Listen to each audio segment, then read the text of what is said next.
22h à Biti, c'est la même heure à Ziguinchor. Voici la dernière édition du soir.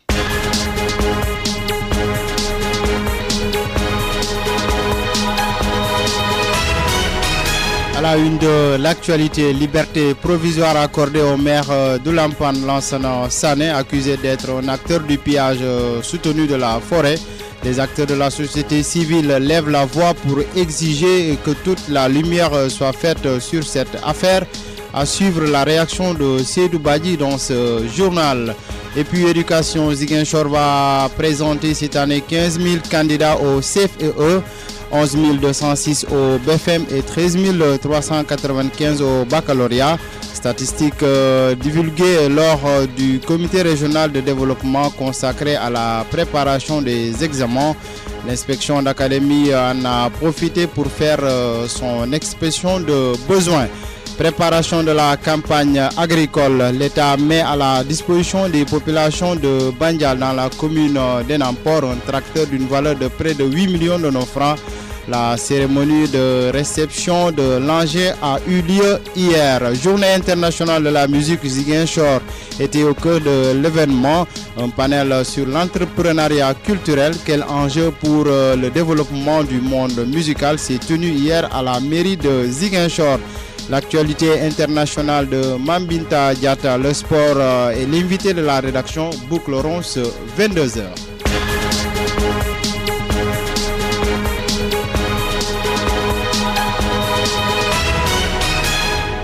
Tons Dadi et Laurent Mendy sont aux manettes. Bonsoir et bienvenue. 27% du taux de souscription nationale au dépistage du VIH-Sida l'ont été grâce aux politiques incitatives du projet de promotion des jeunes. La structure qui pilote les centres conseils pour adolescents dans les régions révèle que l'appui et le conseil sur des questions de sexualité, de toxicomanie et de drogue demeurent les offres de services les plus sollicitées par les jeunes. Son directeur sollicite un plus grand accompagnement des CCA par les autorités pour plus d'efficacité dans leurs actions. Plaidoyer formulé à Ziguinchor lors du lancement de la Semaine nationale de mobilisation des jeunes contre le VIH-Sida, Laminba. Le PPJ, projet de promotion des jeunes, s'adjuge le mérite d'avoir une part contributive non négligeable dans le dépistage national du VIH-Sida. 27% avance-t-il en chiffres et c'est grâce aux politiques incitatives qui sont menées. La même évaluation fait ressortir que les questions de sexualité et de toxicomanie sont au centre des questions les plus abordées par les jeunes qui fréquentent les centres conseils pour adolescents. Alassane Diallo, directeur du PPJ. Oui, les offres de services les plus sollicitées se trouvent être le dépistage, mais aussi l'appui, le conseil et l'orientation. Je pense que les jeunes viennent dans les centres conseils beaucoup plus pour avoir des informations dans le code du VIH-Sida, mais surtout des IST de façon générale, de la toxicomanie, de la drogue. En termes de statistiques, le PPJ retient que 56% des jeunes qui arrivent dans les CCA repartent satisfaits. Mais cela contraste avec les conditions de travail dans ces structures d'accueil pour jeunes dépourvus presque de tout, d'où le plaidoyer du directeur du PPJ. Il faut reconnaître quand même que les CCA sont dans des conditions pas du tout favorables, très souvent difficiles. Si nous prenons les moyens logistiques, ils ont des véhicules qui datent de très longtemps. Il faudrait qu'au niveau des CCA également, qu'on pense à avoir le minimum exigible. Alassane Diallo se prononçait en marge du lancement de la Semaine nationale de mobilisation des jeunes contre le VIH-Sida ici à Ziguinchor. Une rencontre présidée par le ministre de la Jeunesse, porteur d'un plaidoyer en faveur d'un plus grand engagement des jeunes dans la lutte contre le VIH. Lamine Ba, merci beaucoup. Je vous le disais dans les titres, Ziguinchor va présenter cette année 15 000 candidats au CFEE, 11 206 au BFM et 13 395 au baccalauréat. Statistiques divulguées lors du comité régional de développement consacré à la préparation des examens. L'inspection d'académie en a profité pour faire son expression de besoin qui tourne autour de la sécurisation des centres et des épreuves, l'appui logistique pour l'acheminement des épreuves entre autres. Un appel pressant a été lancé aux acteurs pour veiller à éviter toute fraude aux examens. Siak Goudjabi, inspecteur d'académie de Ziguinchor. Pour le CFE, nous avons 134 centres d'examen, 15 492 candidats. Pour ce qui est du BFM, nous avons 112 jurys avec 11 206 candidats, inégalement répartis également à travers les 4 GF, avec la grande part qui revient toujours à l'EF de Ziguinchor. Pour ce qui est du baccalauréat, toutes séries confondues, nous avons 46 jurys avec 13 395 candidats qui sont inégalement répartis à travers les 4 GF avec la plus grande part qui revient comme d'habitude à l'EF de Ziguinchor. Expression de besoin relativement à la sécurisation des centres. Les centres, nous aimerions que les centres soient sécurisés, les épreuves soient sécurisées et que l'administration des épreuves elle-même soit sécurisée de la part de la gendarmerie, de l'armée et de la police. Par rapport à la logistique, nous notons ici que dans l'académie de Ziguinchor, qu'il y a beaucoup d'écoles, beaucoup de centres juridiques qui sont dans les îles. Il faudrait y convoyer les épreuves dans des conditions de sécurité appréciables, mais aussi les enseignants. Donc nous aimerions que le gouverneur sollicite pour un appui logistique, un appui en carburant conséquent. Bien, compte tenu de la situation pluviométrique parfois précoce dans la région de Ziguinchor, nous avons pris les dispositions pour garantir la sécurisation de l'administration de ces épreuves, notamment en choisissant les centres et les salles de façon conséquente. On a choisi des salles et des centres qui seront vraiment bien protégés, malgré les pluies. Donc les IEF ont pris les dispositions en rapport avec les directeurs pour apprêter ces centres, ces salles, numéroter, ranger les tableaux bancs et les numéroter. L'adjoint au gouverneur en charge des questions administratives a annoncé que tous les services compétents seront mis à contribution pour assurer une organisation correcte des examens scolaires. Bagnon est interrogé par la Minba. D'abord évoquer la question de la sécurisation des épreuves. À ce niveau-là, des dispositions particulières sont prises. Donc, il a été indiqué que les épreuves de toutes sortes, soit du CFE, du BFM ou du BAC, seront réceptionnées donc, au niveau des IF, des inspections de l'éducation et de la formation. Mais au besoin, donc, seront sécurisés par les éléments des forces de sécurité et de défense, la police, la gendarmerie et l'armée. Chacun dans ce secteur de compétences. Éviter quand même que des couacs se produisent. À ce niveau-là, je crois que ça sera parfait. Toutes les dispositions sont évoquées, seront effectivement prises. Et pour ce qui concerne également la logistique, c'est une question qui me paraît essentielle parce qu'il ne peut pas y avoir un examen en tout cas qui se déroule bien. Si véritablement les épreuves ne sont pas en tout cas acheminées à temps, mais également il faut que le personnel qui encadre cet examen-là soit également acheminé donc à leur lieu d'affectation. De ce point de vue-là également, les dispositions qu'on a prises, c'est qu'on va demander aux IF d'exprimer leurs besoins en termes de véhicules et de carburant. Et on va instruire particulièrement les préfets, si le besoin est, donc de procéder par voie de réquisition. Pour le carburant également, on va mettre en contribution les collectivités territoriales pour qu'ils puissent en tout cas nous appuyer dans ce sens-là. Donc sinon, pour le reste, c'est un suivi qu'on va devoir faire en relation avec les autres académiques. En gros, en tout cas, j'estime que toutes les dispositions utiles ont été prises pour un bon déroulement de l'ensemble des examens scolaires. Génération FM 93.4. Accusé d'être un acteur du pillage soutenu de la forêt en Casamance, malgré l'interdiction décidée par le chef de l'État au lendemain des événements tragiques de Bofa-Bayotte, le maire de Lampane, arrêté le dimanche dernier, a fait face au président du tribunal de Bignona ce jeudi. Lansana Sané s'en est sorti avec une liberté provisoire. Des acteurs de la société civile et autres populations de la zone du Fogny exigent que toute la lumière soit faite sur cette affaire. Seydou Badji, porte-parole de la famille d'Omar Lamine Badji, s'est interrogé sur le fond du dossier. Nous l'écoutons. Cette affaire qui défait la chronique depuis le dimanche 17 juin 2018 intéresse au plus d'un titre tout Sénégalais, en particulier tout Casamançais dont je suis. Je pense que d'abord, la précision que je dois apporter, je ne suis pas là d'abord pour parler inutilement, mais je pense que je suis aussi un homme d'opinion et aussi j'ai l'autorisation de mettre mes positions par rapport à ces questions. Ceci étant dit, la question qui agite tout le monde aujourd'hui depuis hier, avec le jugement de ce monsieur qui est impliqué dans l'exploitation du bois, pose beaucoup de questions. Et je m'interroge d'abord au fond du jugement. Pour la forme, j'en suis conscience et adhèrent à ce qui s'est passé. C'est-à-dire, une fois qu'on est saisi d'une plainte, il faut d'abord un mandat de dépôt pour comprendre. Mais nous n'allons pas vite en besogne. Et c'est ce que j'ai remarqué sur les réseaux sociaux. La question est importante. Si nous sommes dans un État qui se respecte, aujourd'hui cette question doit être élucidée de fond en comble pour pouvoir régler les problèmes définitivement, surtout dans ce pays, dans cette région du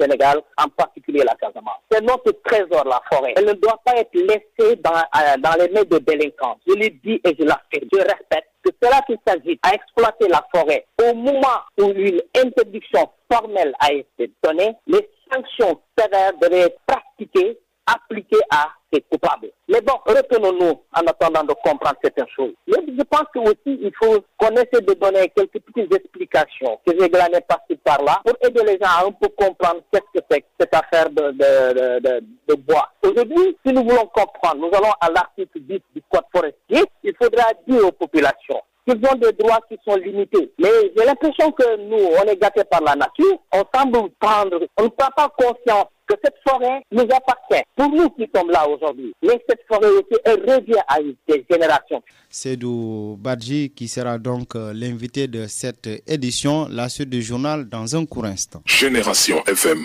93.4. Je vous le disais dans les titres, préparation de la campagne agricole, l'État met à la disposition des populations du Bandial dans la commune de Nampor un tracteur d'une valeur de près de 8 millions de francs. L'objectif des autorités est de promouvoir l'emblavement à grande surface dans cette zone à vocation très risicole de la région de Ziguinchor. La cérémonie de réception de l'engin a eu lieu hier. Elle a été donc présidée par l'adjoint au gouverneur en charge du développement, Boubacar Niang, que nous écoutons. Il est avec Lamine Ba. Aujourd'hui, nous procédons à la remise d'un tracteur à la communauté de Bandia, dans la commune d'Anampor. Ce programme entre dans la volonté de l'État du Sénégal de moderniser l'agriculture, de prendre en charge toutes les dimensions de l'agriculture pour qu'on ait une agriculture performante. Dans ce cadre, l'État du Sénégal, depuis 2012, a procédé à l'achat de beaucoup de tracteurs qui sont mis à la disposition des agriculteurs avec des subventions à hauteur de 60%. C'est pourquoi aujourd'hui, ici à Ziguinchor, nous remettons ce tracteur à la communauté de Bandia et nous leur disons que ce tracteur va participer à leur faciliter leur activité quotidienne dans leur champ.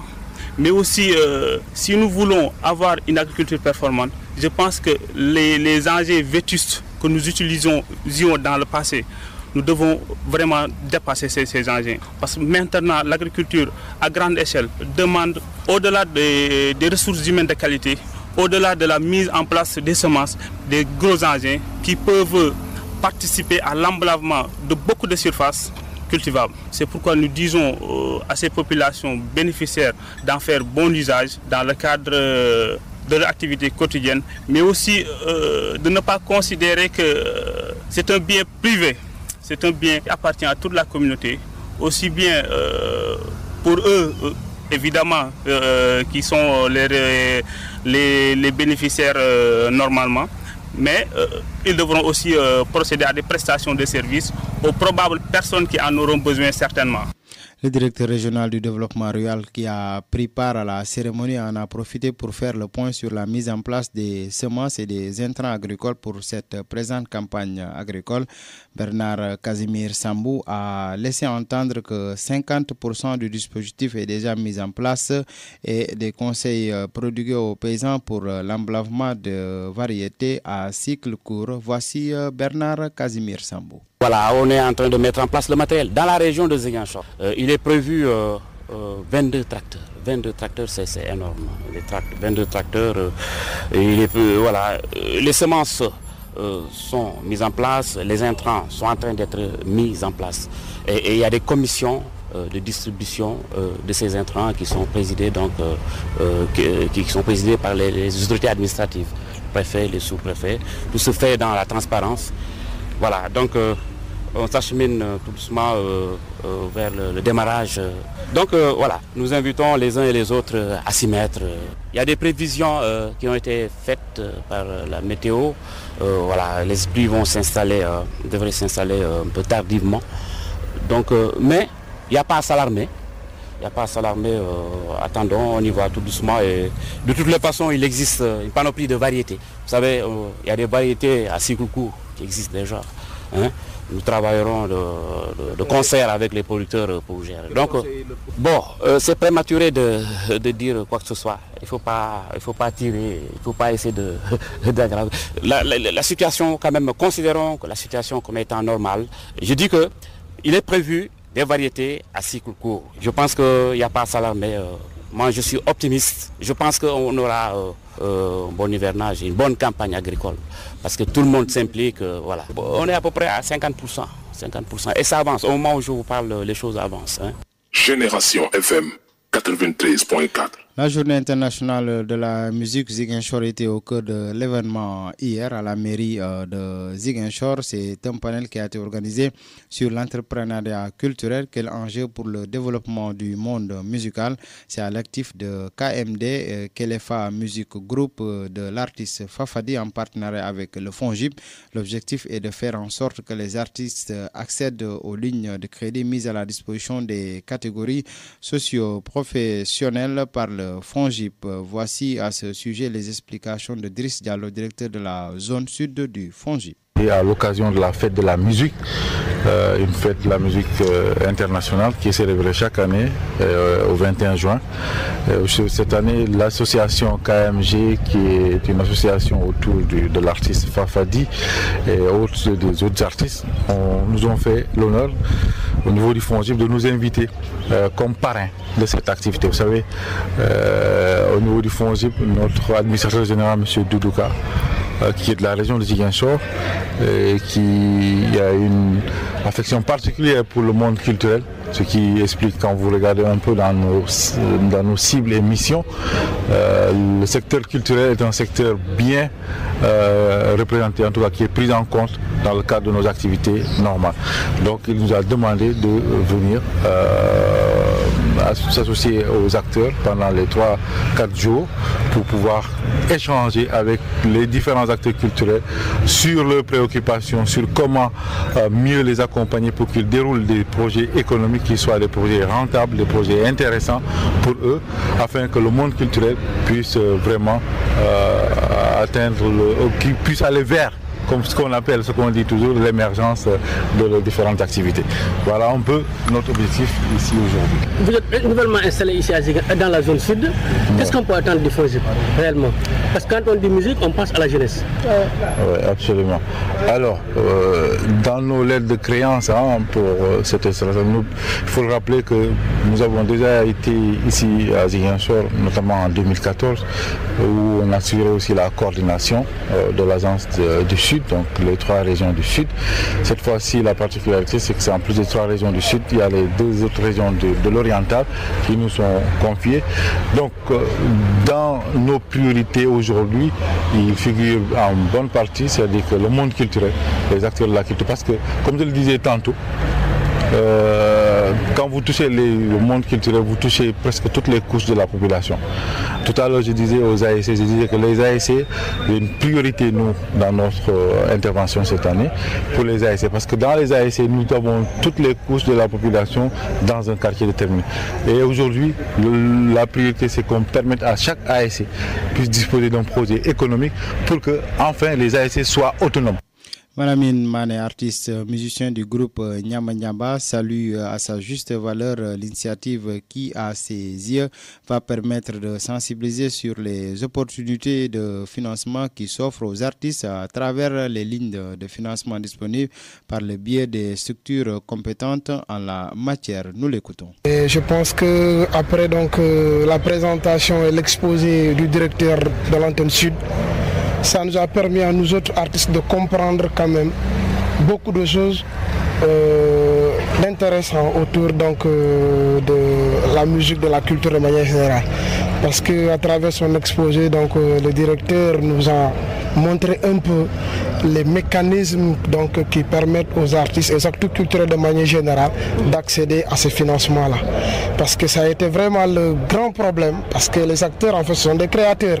Et qui dit créateur, on a besoin de moyens. Et les moyens c'est quoi? C'est le financement. Et à travers ce panel-là quand même, nous avons pu comprendre comment nous, artistes, nous devons tout faire pour accéder vraiment à ces financements-là. Donc c'est pour ça que ça a été intéressant. Et nous avons vraiment remercié la participation donc, du FONGIP à travers vraiment cette rencontre. À 22h passées de 22 minutes à Bakounoum, nous accueillons en direct dans ce studio Mambinta Diatta pour l'actualité internationale. Mambinta, bonsoir. Bonsoir à vous, Mohamed Sagna. Nous démarrons cette actualité internationale en Afrique.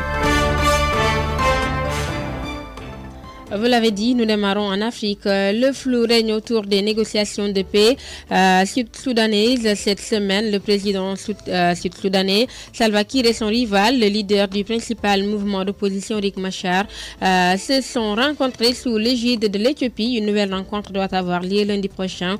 Mais ce vendredi déjà, les deux camps ont fait savoir qu'il fallait se garder de tout excès d'optimisme. Les États-Unis annoncent de nouvelles sanctions contre des officiels en République démocratique du Congo. Elle frappe plusieurs responsables congolais impliqués dans des faits de corruption en lien avec le processus électoral. Selon le département d'État américain, ces responsables sont désormais interdits d'entrer aux États-Unis, mais on ignore combien et surtout qui ils sont. À Comores, donc, ce vendredi, les responsables de 3 partis politiques de l'opposition ont été arrêtés par la gendarmerie alors qu'ils s'apprêtaient à commencer une marche de protestation contre, disent-ils, les dérives dictatoriales du président Azali, élu il y a 2 ans. Pour un quinquennat, le chef d'État comorien a annoncé un référendum constitutionnel fixé au 30 juillet prochain. Une victoire du oui lui permettrait de briguer un deuxième mandat consécutif. Et puis, les principaux candidats à la présidentielle en Turquie tiennent leur dernier meeting à Istanbul demain samedi 23 juin. C'est notamment le cas de Recep Tayyip Erdogan et de son principal adversaire Muharrem Yans. Mais dans le même temps, la hausse spectaculaire du prix de certaines denrées alimentaires depuis quelques jours provoque la colère des Turcs, ce qui n'aide pas le camp du président turc alors même que Recep Tayyip Erdogan vit une campagne difficile avec une opposition plus solide que prévu. Nous terminons par cette information, Mohamed. L'armée syrienne a intensifié ses tirs d'artillerie et ses raids aériens dans la province de Dera en prévision d'une offensive d'envergure qui semble imminente contre le berceau de la révolte syrienne. L'Union européenne a dénoncé l'attaque lancée par le régime et a appelé à prévenir un drame humanitaire dans cette région. C'était l'actualité sur l'international, Mohamed Sagnan. Merci à Mambinta Diatta. À 22h passées de 24 minutes, nous prenons la direction des stades.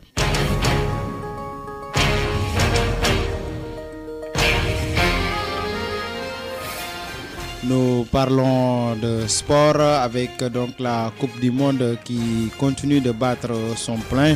Et retenez que le Nigeria a battu Islande cet après-midi sur la marque de 2-0. Une deuxième victoire pour une équipe africaine.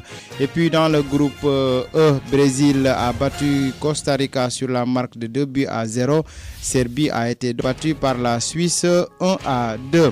Et demain au programme dans le groupe G à 12h, Belgique fera face à la Tunisie. Dans le groupe F, Corée du Sud va jouer le Mexique à partir de 15h. Et à 18h, Allemagne fera face à Suède.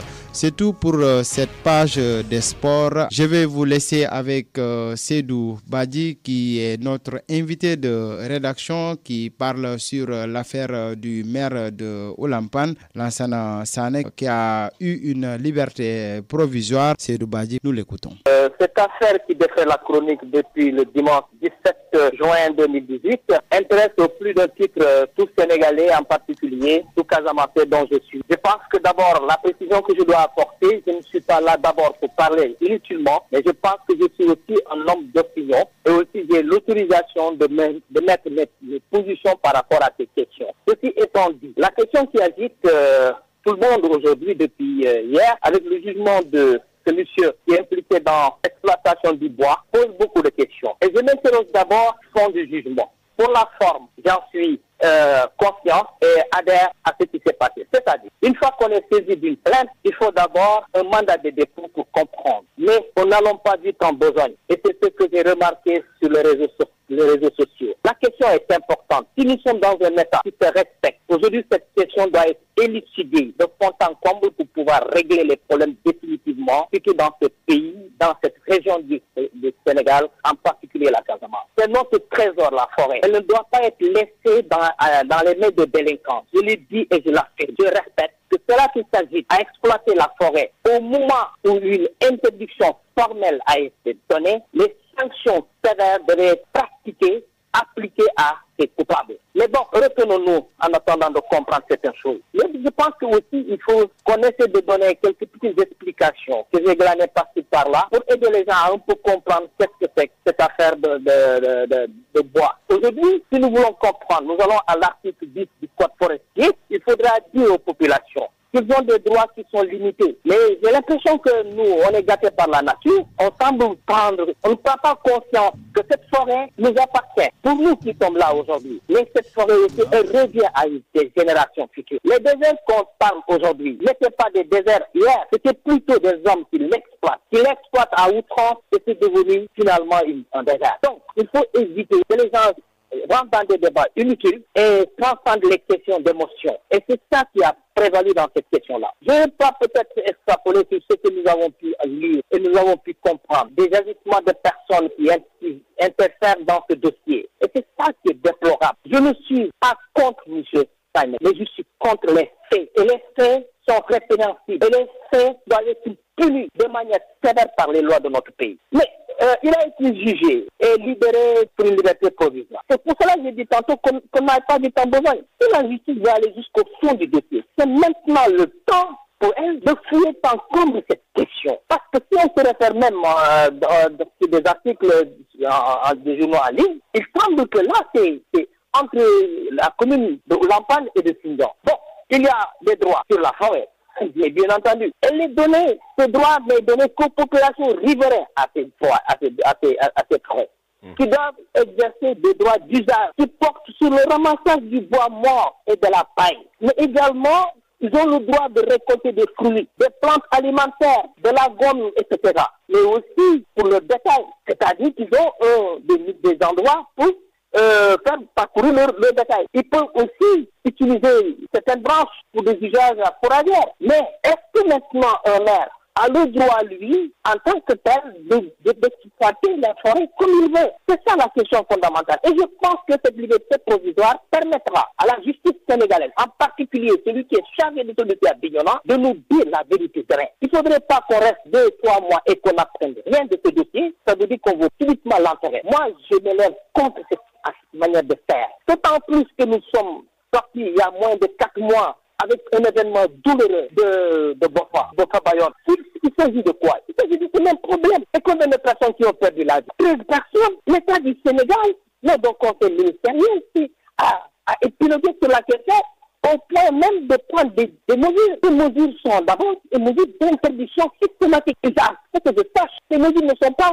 Cette interdiction n'est pas encore levée. Et parallèlement, au moment où cette interdiction est faite et que des maires s'accusent mutuellement, renvoient la balle, il faudrait de ce côté qu'on fouille de fond en comble cette question pour qu'on comprenne quelles sont les responsabilités intrinsèques entre la commune de Sillon et la commune de Oulampan.